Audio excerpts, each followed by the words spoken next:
ವೀಕ್ಷಕರೇ, ನಮ್ಮ ಹಿಂದೂ ಧರ್ಮದಲ್ಲಿ ಲಕ್ಷಾಂತರ ದೈವಗಳಿದ್ದರೂ ಕ್ಷಿಪ್ರ ಪ್ರಸಾದಿ ಅಥವಾ ಅತಿ ವೇಗವಾಗಿ ವರ ನೀಡುವ ದೇವರು ಎಂದು ಕರೆಯಲ್ಪಡುವುದು ಭಗವಾನ್ ನರಸಿಂಹಸ್ವಾಮಿ ಮಾತ್ರ. ನಿಮ್ಮ ಬದುಕಲ್ಲಿ ಎಷ್ಟೇ ಪ್ರಯತ್ನಿಸಿದರೂ ಸಾಲದ ಸುಳಿ ಮುಗಿಯುತ್ತಿಲ್ಲ ಅಂದರೆ, ಶತ್ರುಗಳ ಕಾಟ ಬೆನ್ನಟ್ಟಿದೆ ಅಂದರೆ, ಅಥವಾ ಸದಾಕಾಲ ಅಜ್ಞಾತ ಭಯ ನಿಮ್ಮನ್ನು ಕಾಡ್ತಾ ಇದೆ ಅಂದರೆ ನೀವು ಶರಣಾಗಬೇಕಿರುವುದು ಆ ನರಸಿಂಹದೇವರಿಗೆ. ಇಂದಿನ ವಿಡಿಯೋದಲ್ಲಿ ನರಸಿಂಹಸ್ವಾಮಿಯ ಪೂಜೆಯನ್ನು ಮನೆಯಲ್ಲಿ ಸರಳವಾಗಿ ಮಾಡುವುದು ಹೇಗೆ ಮತ್ತು ಸಾಲಬಾಧೆಯಿಂದ ಮುಕ್ತಿ ನೀಡುವ ಮಹಾಮಂತ್ರ ಯಾವುದು ಎಂಬ ಸಂಪೂರ್ಣ ಮಾಹಿತಿಯನ್ನು ನೀಡ್ತಾ ಇದ್ದೇವೆ. ಸ್ಕಿಪ್ ಮಾಡದೆ ಕೊನೆಯವರೆಗೂ ನೋಡಿ. ಶಾಸ್ತ್ರಗಳು ಮತ್ತು ಪುರಾಣಗಳ ಪ್ರಕಾರ ನರಸಿಂಹ ಅವತಾರವು ಭಗವಂತನ ಉಳಿದೆಲ್ಲ ಅವತಾರಗಳಿಗಿಂತ ಭಿನ್ನ. ರಾಮ ಅಥವಾ ಕೃಷ್ಣಾವತಾರಗಳು ಭೂಮಿಯ ಮೇಲೆ ಹುಟ್ಟಿ ವರ್ಷಗಳ ಕಾಲ ಕಾದು ಅಧರ್ಮವನ್ನು ನಾಶ ಮಾಡಿದ್ವು. ಆದರೆ ನರಸಿಂಹಸ್ವಾಮಿಯದ್ದು ತುರ್ತು ಪರಿಸ್ಥಿತಿಯ ಅವತಾರ. ಹಿರಣ್ಯಕಶಿಪುವಿನ ಮುಂದೆ ನಿಂತ ಪ್ರಹ್ಲಾದ ಅಲ್ಲಿದ್ದಾನೆ ಇಲ್ಲಿದ್ದಾನೆ ಅಂತ ಕಂಬವನ್ನು ತೋರಿಸಿದಾಗ ಭಗವಂತ ಒಂದು ಕ್ಷಣವನ್ನೂ ವ್ಯರ್ಥ ಮಾಡದೆ ಆ ಕಂಬದಿಂದ ಹೊರಬಂದ. ಅಂದರೆ ಭಕ್ತನ ಕರೆಗೆ ಸ್ಪಂದಿಸಲು ಆತ ಸೆಕೆಂಡುಗಳ ಕಾಲವನ್ನೂ ತೆಗೆದುಕೊಳ್ಳುವುದಿಲ್ಲ.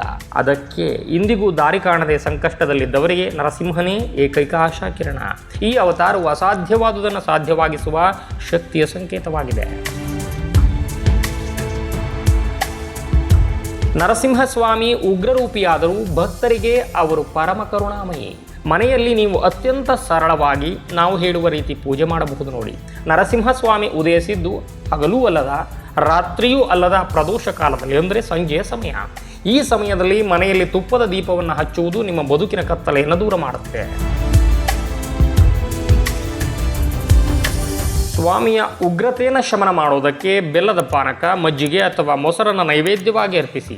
ಇದು ಸ್ವಾಮಿಗೆ ಅತ್ಯಂತ ಪ್ರಿಯವಾದುದು. ಇನ್ನೊಂದು ವಿಶೇಷವಾದ ಸೂಚನೆ ಇದೆ. ಮನೆಯಲ್ಲಿ ಯಾವಾಗಲೂ ಮಹಾಲಕ್ಷ್ಮಿಯ ಜೊತೆಗಿರುವ ನರಸಿಂಹನ ಫೋಟೋವನ್ನೇ ಪೂಜಿಸಿ. ಇದು ಮನೆಯಲ್ಲಿ ಶಾಂತಿಯನ್ನು ನೆಲೆಸುವಂತೆ ಮಾಡುತ್ತೆ.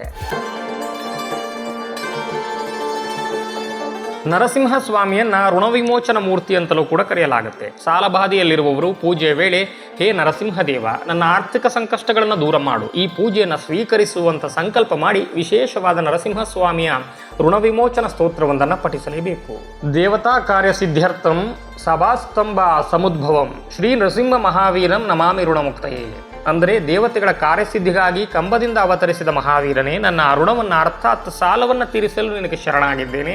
ಇಂತಹ 9 ಶ್ಲೋಕಗಳಿರುವ ಈ ಸ್ತೋತ್ರವನ್ನು ಪ್ರತಿದಿನ 11 ಬಾರಿ ಪಠಿಸಿದರೆ 41 ದಿನಗಳೊಳಗೆ ನಿಮ್ಮ ಆರ್ಥಿಕ ಪರಿಸ್ಥಿತಿಯಲ್ಲಿ ಅದ್ಭುತ ಬದಲಾವಣೆಯನ್ನು ಕಾಣಬಹುದು ಅನ್ನೋ ನಂಬಿಕೆ ಇದೆ. ನರಸಿಂಹಸ್ವಾಮಿಯ ಪೂಜೆಯನ್ನು ಮಾಡುವಾಗ ತುಂಬಾ ಜಾಗೃತೆ ಇರಲಿ. ಜೊತೆಗೆ ಒಂದು ವಿಷಯ ನೆನಪಿರಲಿ, ನರಸಿಂಹಸ್ವಾಮಿ ಸುಳ್ಳನ್ನ ಮತ್ತು ಅಧರ್ಮವನ್ನು ಸಹಿಸೋದಿಲ್ಲ. ಹೀಗಾಗಿ ಸತ್ಯವಂತರಾಗಿರಿ. ನ್ಯಾಯಯುತವಾದ ದಾರಿಯಲ್ಲಿ ನಡೆಯುವವರಿಗೆ ಆತ ಶೀಘ್ರವಾಗಿ ಒಲಿತಾನೆ.